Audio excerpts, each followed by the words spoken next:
இந்த முதல்வர் அலுவலகத்தை பொறுத்தவரை 90% வேலைகள் முடிஞ்சிருச்சு. ஆனால் அங்கே டெண்டரை விடப்படலை அப்படின்னு சொல்லிட்டு. அப்புறம் ஆகஸ்ட் 17 போல் இந்த கேள்விகள் எழுப்பப்பட்டவுடன் டெண்டர் டாக்குமெண்ட்டை அதற்கு பிறகு அப்லோட் செஞ்சுருக்கிறாங்க. ஸோ ஏன் டெண்டர் டாக்குமெண்ட் அப்லோட் பண்ணுறதுக்கு இவ்வளவு கால அவகாசம், ஒரு 4-5 நாள் அவகாசம் அப்படிங்கிறது ஒரு வேலிடான கொஸ்டின். நாங்கள் இதுவரைக்கும் கிட்டத்தட்ட 80 ஒப்பந்தங்கள் இந்த அரசு வந்ததற்கு பிறகு லிமிடெட் டெண்டராக போட்ட டெண்டர்களை ரத்து செய்யப்பட்டிருக்கிறது. On the face of it இந்த கவர்மெண்ட் நாங்கள் இந்த மாதிரி தவறு சுட்டி காண்பிக்கப்பட்டால் நாங்கள் கரெக்ட் பண்ணுறோன்னு இது வரைக்கும் கரெக்ட் பண்ணியிருக்கிறாங்க. ஸோ அது வெல்கம். காசி என்ற நபர் செந்தில் பாலாஜியுடைய உதவியாளர் இல்லை. அவருடைய வேலை தினமும் மின்சார வாரியத்துடைய அலுவலகத்துக்கு சென்று அங்கு வேலை பார்ப்பது தான் அவருடைய வேலையே. ஆனால் முறைகேடாக அவர் என்ன பண்ணார் அப்படின்னா, தினமும் அமைச்சர் செந்தில் பாலாஜியுடைய வீட்டில் தான் போய் வேலை பார்ப்பார். அவர் தான் போய் டெண்டர்கள் எல்லாம் ஃபிக்ஸிங் செய்வதற்கான மிக முக்கியமான நபராக இருந்தார். கடந்த திமுக ஆட்சியில் லஞ்ச ஒழிப்புத்துறை விசாரித்து எஃப்ஐஆர் பதிவு பண்ணணும்னு சொல்லி அரசாங்கத்திட்ட அனுப்பிட்டாங்க. இப்போ இந்த அரசு 2-3 மாதம் ஆச்சு, இதுவரை லஞ்ச ஒழிப்புத்துறைக்கு அனுமதி கொடுக்கப்படல. ஸோ இந்த ஐஏஎஸ் அதிகாரிகள் கரப்ஷனை காப்பாற்றுவதற்காக எப்படியெல்லாம் வேலை செய்கிறார்கள் அப்படிங்கிறத நம்ம பார்க்கணும். இனிமே யாராவது ஊழல் புகார்னு ஒன்று பண்ணிங்கன்னா, எந்த துறையில் ஊழல் நடந்ததோ அந்த துறையோட ஹெட்டுக்கிட்ட போய் அனுமதி வாங்கினாதான் லஞ்ச ஒழிப்புத்துறை விசாரிக்கும். திருநங்கையிலேயே சாவியை கொடுத்துட்டு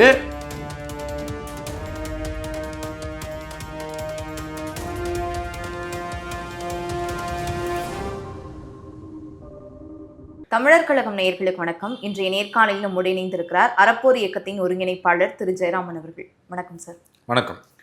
இப்போ ஒரு 2 நாட்களாக பெரும் விமர்சனத்துக்குள்ளான ஒரு விடயமாக இருக்கிறது முதல்வர் அலுவலகம் மாற்றப்படக்கூடிய ஒரு செய்தி குறித்து தான். இது ஏற்கனவே ஜனவரி 26, 29 அந்த காலகட்டத்தில் அதிகாரப்பூர்வமாக அரசு அறிவிச்சிருந்தாலும் அதுக்கு முன்பாகவே அந்த புனரமைப்பு பணிகள்லாம் தொடங்கிடுச்சு. கிட்டத்தட்ட 90% நிறைவடைஞ்சிருச்சு. கண் துடைப்புக்காக இப்ப சமீபத்துல ஒரு ஆகஸ்ட் 12 டெண்டர் விடுவதற்காக அறிவிச்சிருக்காங்க. அது கூட ஏன் அப்படின்னா, சட்டமன்றத்துல எதிர்கட்சிகள் கேள்வி எழுப்ப போறாங்க, அதற்காக அது பூசி முழுகிறதுக்காக தான் அந்த டெண்டரே அறிவிச்சிருக்கிறாங்க அப்படின்னு விமர்சனங்கள் வருது. முதற்கட்டமா முதலமைச்சர் அவர்கள் தன்னுடைய ஆட்சியில எந்த ஒரு லஞ்ச லாவண்யம் இருக்காது, ஊழல் நடைபெறாது, வெளிப்படைத்தன்மையோட தான் இருக்கும் அப்படின்னு சொன்னாரு. ஆனா அவருடைய அலுவலகத்தை மாற்றி அமைக்கக்கூடிய சூழல் வரும்போது இந்த மாதிரி நடந்திருக்கு. இதுல என்ன நடந்திருக்கு? இந்த முதல்வர் அலுவலகத்தை பொறுத்தவரை முதல்ல ஒரு சிலர் யாரோ ஒரு குற்றச்சாட்டு எழுப்புறாங்க சமூக வலைத்தளங்களில், மற்ற இடங்களில். இந்த மாதிரி 90% வேலைகள் முடிஞ்சிருச்சு, ஆனால் அங்கே டெண்டரை விடப்படலை அப்படின்னு சொல்லிட்டு. அதற்கு பிறகு பத்திரிகைகள்லையும் கொஞ்சம் எழுதுகிறாங்க. இப்போ இதில் இதுவரை வந்திருக்கக்கூடிய தகவல்கள் ரொம்ப முக்கியமாக நேற்றைய தினம் இப்போ அரசாங்க தரப்புலேருந்து அவங்க ஒரு விளக்கமும் கொடுத்துருக்குறாங்க. நான் இந்த இஷ்யூ வந்த உடனே எனக்கு அந்த டெண்டர் ஆவணம் வந்தது. டெண்டர் ஆவணத்தை எடுத்து பார்த்தோம். டெண்டர் ஆவணத்தை பொறுத்தவரை ஒரு விஷயம் என்ன நடந்திருக்குன்னா, ஆகஸ்ட் 12 அவர்கள் நோட்டீஸ் கொடுத்துருக்குறாங்க. அப்புறம் ஆகஸ்ட் 17 போல் இந்த கேள்விகள் எழுப்பப்பட்டவுடன் டெண்டர் டாக்குமெண்ட்டை அதற்கு பிறகு அப்லோட் செஞ்சுருக்கிறாங்க. ஸோ ஏன் டெண்டர் டாக்குமெண்ட் அப்லோட் பண்ணுறதுக்கு இவ்வளவு கால அவகாசம், ஒரு 4-5 நாள் அவகாசம் அப்படிங்கிறது ஒரு வேலிடான கொஸ்டின். இவ்வளோ நாட்கள் ஆகக்கூடாது. நீங்கள் டெண்டர் வெப்சைட்டில் எப்போ நீங்கள் எப்போ நோட்டீஸ் இஷ்யூ பண்ணுவீங்கன்னா, நோட்டீஸ் இஷ்யூ பண்ணும்போது உங்கள் கையில் டெண்டர் ரெடியாக இருக்கும். ஸோ டெண்டர் ரெடியாக இருக்கும்பொழுது நீங்கள் நோட்டீஸ் இஷ்யூ பண்ணுவீங்க. அப்போ நோட்டீஸ் இஷ்யூ பண்ண கையோட நீங்கள் இணையதளத்தில் டெண்டர் வெப்சைட்டில் போட்டுட்டு அதில் நீங்கள் டெண்டரை அப்லோட் பண்ணணும். ஸோ அவர்கள் அதை செய்யலை. 17 வரைக்கும் வெயிட் பண்ணாங்க. சில குற்றச்சாட்டுகள்லாம் வந்ததுக்கு பிறகு அந்த டெண்டர் ஆவணத்தை அப்லோட் பண்ணுறாங்க. ஸோ இந்த டைம் கேப் அப்படிங்கிறது ஏன் பண்ணுறாங்க அப்படிங்கிற ஒரு கொஸ்டின் இருக்குது. பட் சட்டத்தை ஏதாவது மீறி இருக்கிறாங்களா அப்படின்னு கேட்டிங்கன்னா, சட்டத்தை எதுவும் மீறினதாக தெரியல. ஏன்னா ஆகஸ்ட் 17 அவர்கள் போட்ட அந்த டெண்டர் டாக்குமெண்ட்லேருந்து ஒரு 15 நாட்கள் அவகாசம் அவங்க கொடுத்துருக்குறாங்க. அந்த 15 நாட்கள் அப்படிங்கிறது சட்டத்தின்படி அந்த 15 நாட்கள் அவகாசம் கொடுக்கப்பட வேண்டும். இன்னொரு இஷ்யூ அதில் என்னன்னா, அதோடைய டெண்டர் வேல்யூ என்ன அப்படிங்கிறத டெண்டர் டாக்குமெண்ட்டில் அவங்க தெளிவாக குறிப்பிடலை. ஆனால் டெண்டர் நோட்டீஸில் அட்வர்டைஸ்மெண்ட்டில் குறிப்பிட்டதுக்காக தான் அவங்க சொல்லியிருக்கிறாங்க. செய்தித்தாளில் வெளியிடும் போது 2.4 crores அப்படிங்கிற குறிப்பிட்டதாக சொல்கிறாங்க. இஎம்டி ஆனால் 1.31 lakhs போட்டிருக்கிறாங்க. ஸோ விச் மீன்ஸ் ஏன் இஎம்டி ஜென்ரலாக 1% இருக்கும், அது என்ன மாதிரி கணக்கில் போட்டிருக்கிறாங்க அப்படிங்கிறது தெரியல. ஸோ இதில் என்னென்னா எஸ்டிமேட் தயார் செய்யும்போது இந்த எஸ்டிமேட்ஸ்லாம் கூட இப்போ ஓவராலாக இருக்கக்கூடிய நம்பராக இருக்கட்டும், உள்ளுக்குள்ளே கூட ஒவ்வொன்றும் என்ன ஷெட்யூல் ரேட் என்ன குவான்டிட்டின்னு போட்டிருக்கிறாங்க. கார்பரேஷன் என்ன பண்ணுவாங்கன்னா நிறைய ரோட்ஸுக்கு வந்து ஷெட்யூல் ரேட்டே வந்து அவங்க போடுவாங்க. முன்னாடிலாம் போட்டுட்டு இருந்தாங்க. அதற்கு பிறகு அதை மறைக்க ஆரம்பிச்சிட்டாங்க. அது வந்து அது எல்லாமே வெளிப்படையாக போடுறது நல்லது. இப்போ இது வந்து போன அரசாங்கத்தில் நடந்த அதே நடைமுறையை தான் பின்பற்றுறாங்க. பட்டு இந்த மாதிரி எஸ்டிமேட்டு அப்படின்னும் போது எவ்வளோ குவான்டிட்டி, ஒவ்வொரு விஷயமும் எவ்வளோ குவான்டிட்டி இருக்கோ அதுக்கு என்ன எஸ்டிமேட் ரேட்டு ஒவ்வொரு விஷயத்துக்கும் அப்படிங்கிறதையுமே, ஏன்னா பிடபிள்யூடி ரேட் அவங்களுக்கு இருக்குது, பிடபிள்யூடி தான் பண்ணுறாங்க, பிடபிள்யூடிக்கு அவங்களுக்கு ஷெட்யூல் ரேட் இருக்கும். ஸோ அதை வைத்து அவர்கள் சில விஷயங்களை போட்டுடலாம். ஸோ இதெல்லாம் போட்டாங்க அப்படின்னா இன்னும் வெளிப்படைத்தன்மையோடு இருக்கும். நிறைய நேரத்தில் என்ன பண்ணுவாங்க அப்படின்னு சொன்னால், இந்த இன்ஜினியர்ஸ் என்ன பண்ணுவாங்கன்னா அவங்க ப்ரிப்பேர் பண்ணியிருக்கிற எஸ்டிமேட் இருக்குல்ல, இப்போ எஸ்டிமேட் என்ன பண்ணுவாங்கன்னா ஐட்டம் வைஸ் எஸ்டிமேட் தயார் செய்து அதற்கு பிறகு தான் ஃபைனல் நம்பர்ஸ் அரைவ் பண்ணுவாங்க. அந்த ஃபைனல் நம்பரை மட்டும் தான் வெளியே சொல்கிறாங்க. பட் அந்த ஐட்டம் வைஸ் நம்பரை வந்து நமக்கு வெளியில் இருக்கிறவங்களுக்கு தெரியாது. ஆனால் அவர்கள் யாராவது கான்ட்ராக்டரை ஃபிக்ஸிங் பண்ணுறாங்க ஒருத்தர் 2 பேர் அப்படின்னா அந்த இன்ஜினியர்ஸ் என்ன பண்ணுவாங்க, ஜென்ரலாக அவங்களுக்கு மட்டும் அந்த எஸ்டிமேட் காப்பியை கொடுத்துருவாங்க, அந்த ஐட்டம் வைஸ் காப்பியை. அப்போ அதெல்லாம் நடக்காமல் இருக்கணும்னா என்ன பண்ணணும் அப்படின்னு சொன்னால், ஈவன் ஐட்டம் வைஸ் நீங்கள் எஸ்டிமேட்டை கூட நீங்கள் பப்ளிக் வியூக்கே நீங்கள் போட்டுடலாம். இதெல்லாம் ஆக்சுவலாக அஸ் அ ப்ராக்டிஸ் வந்து இன்னும் பெட்டராக டிரான்ஸ்பரண்ட்டாக பண்ணுறதுக்கான வழிகளாக நான் பார்க்குறேன்.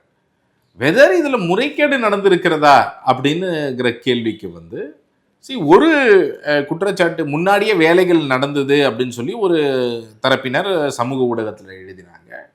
அரசாங்கத்திலேருந்து வந்து என்ன சொல்லியிருக்கிறாங்க அப்படின்னு சொன்னால், நாங்கள் அப்படிலாம் எதுவும் வேலைகள்லாம் செய்யலை, இந்த டெண்டரில் இருக்கக்கூடிய வேலைகள் நாங்கள் செய்யலை, ஆனால் நாங்கள் வந்து சேரு மைக்கு இதெல்லாம் வெளியில் தூக்கி அந்த ரூமை கிளியர் பண்ணுறக்கூடிய வேலைகள் தான் நாங்கள் செஞ்சுருக்கிறோம், அந்த வேலைகள் வந்து பிடபிள்யூடி செஞ்சுருக்கிறோம், அதை வந்து நீங்கள் சொல்ல முடியாது. ஸோ இதுதான் இஷ்யூ. ஸோ இதில் வந்து உண்மையிலேயே அங்கே வேலைகள் நடந்ததா இல்லையா அப்படிங்கிறது வெளியில் இருக்கிற நம்ம யாருக்கும் தெரியாது. இப்போ அரசாங்கம் ஒரு தரப்பில் செய்யலை அப்படின்னு சொல்கிறாங்க, இன்னொரு தரப்பில் செஞ்சுருக்கிறாங்க அப்படின்னு சொல்கிறாங்க. இது வரைக்கும் நமக்கு எந்த ஆதாரமும் செஞ்சுருக்கிறாங்களா இல்லையா அப்படிங்கிறது நமக்கு வரலை. ஸோ அதை வச்சு தான் முறைகேடுகள் உண்மையிலேயே நடந்திருக்கா அப்படிங்கிறத நம்மளால் சொல்ல முடியும். பட் டிரான்ஸ்பரண்ட்டாக இந்த அரசாங்கம் இந்த விஷயங்களை நீங்கள் வெப்சைட்டில் போடுற இன்றைக்கி பல டெண்டர்களை நாங்கள் பார்க்குறது என்னென்னா, அந்த டெண்டர் பப்ளிஷ் பண்ணி பல நாட்கள் கழித்து டெண்டர் டாக்குமெண்ட் அப்லோட் பண்ணுறாங்க. அந்த பல நாட்கள் கழித்து டெண்டர் டாக்குமெண்ட் அப்லோட் பண்ணிட்டு இந்த டெண்டரில் 15 நாள் டைம் கொடுத்துட்டாங்க, பிரச்சனை இல்லை.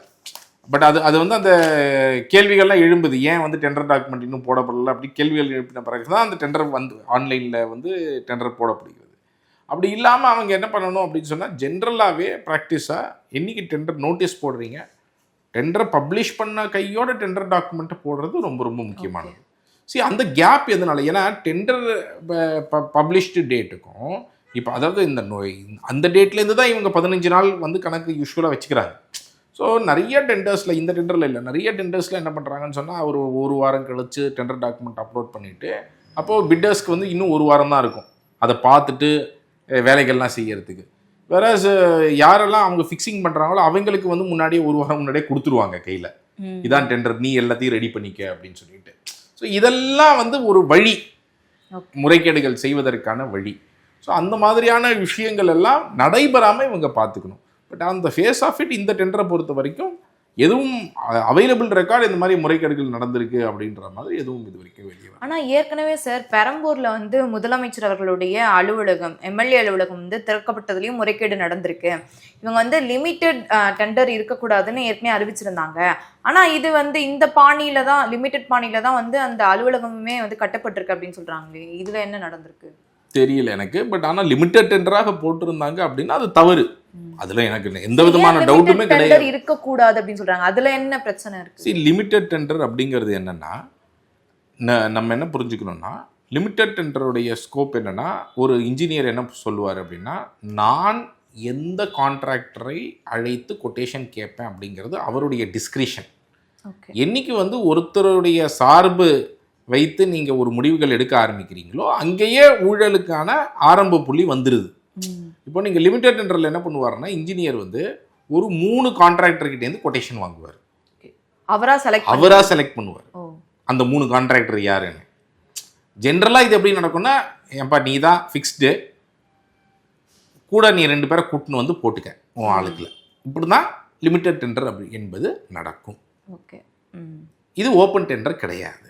அப்போ அந்த ஓப்பன் டெண்டராக இல்லாத பட்சத்தில் லிமிடெட் டெண்டராக ஒரு டெண்டர் போடப்படும் பொழுது அது என்னன்னா ஊழலுக்கு நேரடியாக வழிவகை செய்யக்கூடிய ஒன்று. ஏன்னா அந்த நேரத்தில் அப்போ அந்த இன்ஜினியர் சும்மாவா சொல்லுவார், என்ன சொல்லுவார், நான் உனக்கு தான் இப்போ ஃபிக்ஸிங் பண்ணி கொடுக்குறேன், நீ எனக்கு இவ்வளோ கொடுத்துரு. இதுதான் லிமிடெட்ன்றோடைய விஷயங்கள். இவர்கள் பல நேரங்களில் என்ன சொல்கிறாங்க அப்படின்னா, எங்களுக்கு அவசர வேலை இருக்குது. அவசர வேலைக்கும் லிமிடெட் டெண்டருக்கும் சம்மந்தமே கிடையாது. புரியுதுங்களா? நீங்கள் அமௌண்ட்டு இப்போ நீங்கள் இனிமேல் 15 நாள் டைம் கொடுக்கணும், 15 நாள் நீங்கள் ஓப்பன் டெண்டராக கொடுத்துட்டு போங்க. நாங்கள் அதனால தான் சொல்கிறோம், 1 லட்சத்துக்கு மேலே இருக்கக்கூடிய எல்லா டெண்டர்களும் ஓப்பன் டெண்டர்களாக தான் இருக்கணும். இது எங்கே வரணும்? இந்த இருக்கக்கூடிய சட்டம் வந்து டிஎன் டிரான்ஸ்பரன்சி இன் டெண்டர்ஸ் ஆக்டில் வரணும். இப்போ நீங்கள் சொல்லக்கூடிய அந்த பெரம்பூரில் என்ன போட்டிருக்கிறாங்கன்னு எனக்கு தெரியாது, லிமிடெட் டெண்டராக போட்டிருக்காங்களா இல்லையாங்கிறது தெரியாது. பட் அப்படி ஒருவேளை நீங்கள் சொல்வது போல் லிமிடெட் டெண்டராக போட்டு இருந்தால் அது தவறு. ஓகே, சட்ட ரீதியாக தவறாக இல்லாமல் இருக்கலாம், ஆனால் நீங்கள் சொல்லக்கூடிய ஸ்டாண்டர்டுக்கு இருக்கு இல்லையா, அதற்கு தவறு. அதுதான் அதனால் லிமிடெட் டெண்டர்ஸை இன்ஃபேக்ட் நிறைய லிமிடெட் டெண்டர்ஸை இந்த கவர்மெண்ட் வந்ததுக்கப்புறம் நம்ம எழுப்பி அதெல்லாம் கேன்சல் பண்ணியிருக்கிறாங்க. நாங்கள் இது வரைக்கும் கிட்டத்தட்ட 80 ஒப்பந்தங்கள் இந்த அரசு வந்ததற்கு பிறகு லிமிடெட் டெண்டராக போட்ட டெண்டர்களை ரத்து செய்யப்பட்டிருக்கிறது கார்பரேஷன்லாம். அதே மாதிரி வந்து சைட் இன்ஸ்பெக்ஷன் சர்டிஃபிகேட் கேட்டதற்காக பொள்ளாச்சியில் 28 டெண்டர் ரத்து செய்யப்பட்டது. தென்காசியிலாம் அந்த மாவட்டத்திற்குள்ளே இருக்கக்கூடியவர்கள் மட்டும்தான் பங்கெடுக்க முடியும் கான்ட்ராக்டராக போட்ட லிமிட்டேஷன், இதற்காக ரத்து செய்யப்பட்டது. இந்த மாதிரி பல்வேறு காரணங்களுக்காக எப்படியெல்லாம் காம்படிஷனை போட்டியை ரெஸ்ட்ரிக்ட் பண்ணுறாங்களோ, குறைக்க ட்ரை பண்ணுறாங்களோ, அந்த ஒப்பந்தங்கள்லாம் ரத்து செய்யப்பட்டிருக்கு. ஸோ இந்த ரெஸ்பான்ஸ் வந்து வரவேற்கத்தக்க ஒரு விஷயம். So on the face of it இந்த கவர்மெண்ட் வந்து நாங்கள் இந்த மாதிரி தவறு சுட்டி காண்பிக்கப்பட்டால் நாங்கள் கரெக்ட் பண்ணுறோன்னு இது வரைக்கும் கரெக்ட் பண்ணியிருக்கிறாங்க. ஸோ அது வந்து வெல்கம். ஆனால் இதை சிஸ்டமிக்காக மாற்றுங்கிறது தான் நாங்கள் சொல்லிட்டு இருக்கிறோம். ஸோ இந்த தவறே நடக்காத வகையில் சிஸ்டம் இருக்கணும். இப்போது எங்கேயோ ஒரு இடத்துல லிமிடெட் டெண்டர் போட்டாங்க, அது சட்ட ரீதியாக என்ன தப்பு அப்படின்னா, சட்ட ரீதியாக எந்த தப்பும் கிடையாது. 50 லட்சத்துக்கு கீழே இருக்கிற டெண்டர் நீங்கள் லிமிடெட் டெண்டராக போடலாம். இன்றைக்கி சட்டத்தில் அது தான் இருக்குது. நாங்கள் அதனால தான் சொல்கிறோம், நீங்கள் 50 லட்சம்ங்கிற லிமிட்டை 1 லட்சமாக மாற்றுங்கிறத சொல்கிறோம்.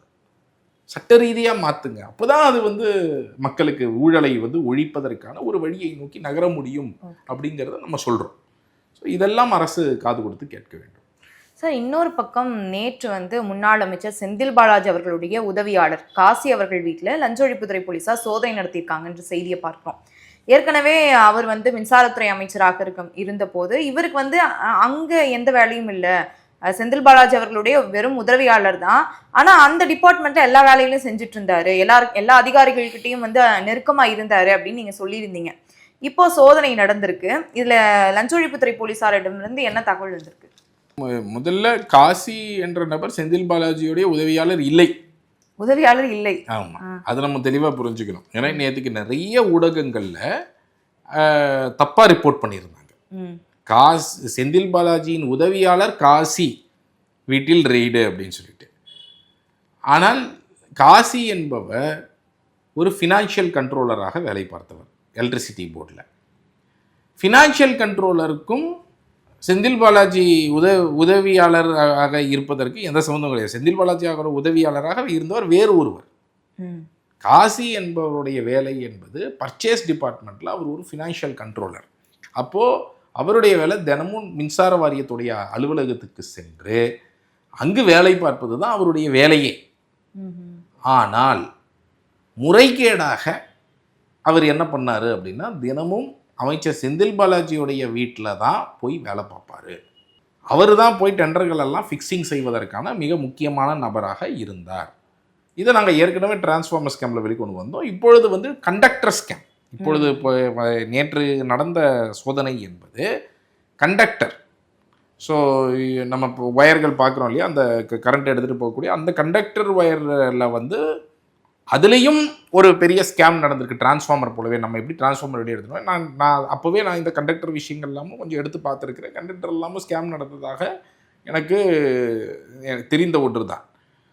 ஆனால் அதில் இருந்த ஒரு சிக்கல், அதை ஏன் நாங்கள் வந்து புகாராக வெளிக்கொண்டு வரவில்லை என்றால், டிரான்ஸ்ஃபார்மரில் 34 பேர் போட்டி போட்டாங்கன்னா 34 பேரும் ஒரே ரேட்டு கொடுத்தாங்க. அதுக்கே நாங்கள் இவ்வளோ கஷ்டப்பட வேண்டியது வந்து ஒரு எஃப்ஐஆர் இருக்குது. நீங்கள் யோசிச்சு பாருங்கள், போய் நீதிமன்றம்லாம் போய் சிபிஐக்கு மாற்றப்பட்டு தான் எஃப்ஐஆருங்கிறதே ஒன்று பதிவாகிருக்கு. ஆனால் கண்டக்டரில் வந்து பார்த்தீங்க அப்படின்னு சொன்னால் கொஞ்சம் ஐடென்டிக்கலாக இருக்குது. ஒரு 5 பேர் வந்து ஒரு ரேட்டு கொடுப்பாங்க, அப்புறம் 7 பேர் இன்னொரு ரேட்டு கொடுப்பாங்க. அந்த மாதிரி அதுலேயும் பார்த்தாலே தெரியும் ஃபிக்ஸிங் தானே.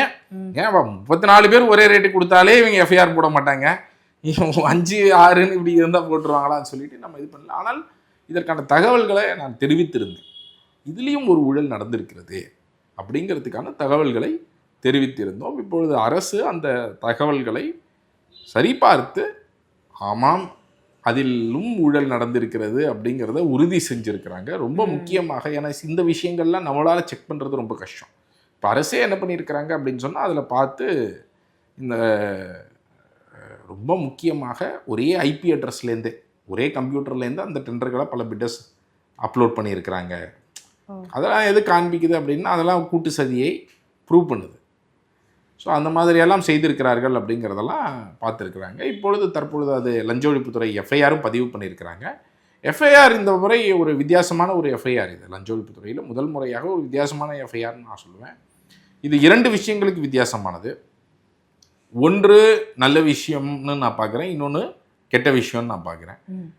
நல்ல விஷயம் என்ன அப்படின்னு சொன்னால், அதாவது இன்றைக்கி லஞ்ச ஒழிப்புத்துறை ஏதாவது ஒரு எஃப்ஐஆர் போடணுன்னு அரசாங்கத்துக்கு அனுப்பினாங்கன்னா அரசாங்கத்தில் என்ன பண்ணுவாங்கன்னா அதை பிடிச்சி வச்சுக்குவாங்க.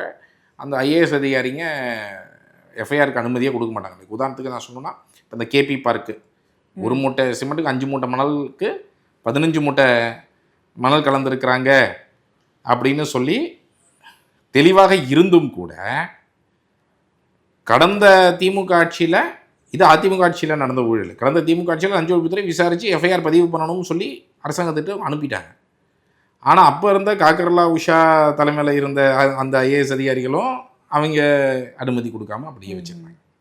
ஏன்னா அந்த அதிகாரிகளை காப்பாற்ற வேண்டும், ஏன்னா பிஎஸ்டிங்கிற நிறுவனத்தை காப்பாற்ற வேண்டும் அப்படிங்கிற ஏதோ ஒரு அழுத்தம் இந்த ஐஏஎஸ் அதிகாரிகளுக்கு இல்லை. இன்ஃபேக்ட் அதில் ஐஏஎஸ் அஃபீஷியல் கூட கிடையாது எஃப்ஐஆரில், அந்த இன்ஜினியர்ஸு தான். ஆனால் அவர்களையே காப்பாற்றுவதற்கு எப்படியெல்லாம் மெனக்கட்டாங்க.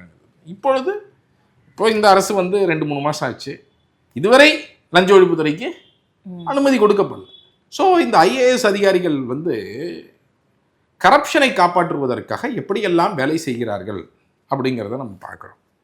நான் ரிமைண்டர் லெட்டர் வேறு கொடுத்துருக்குறேன், இன்று வரை ஆனால் எஃப்ஐஆர் இல்லை.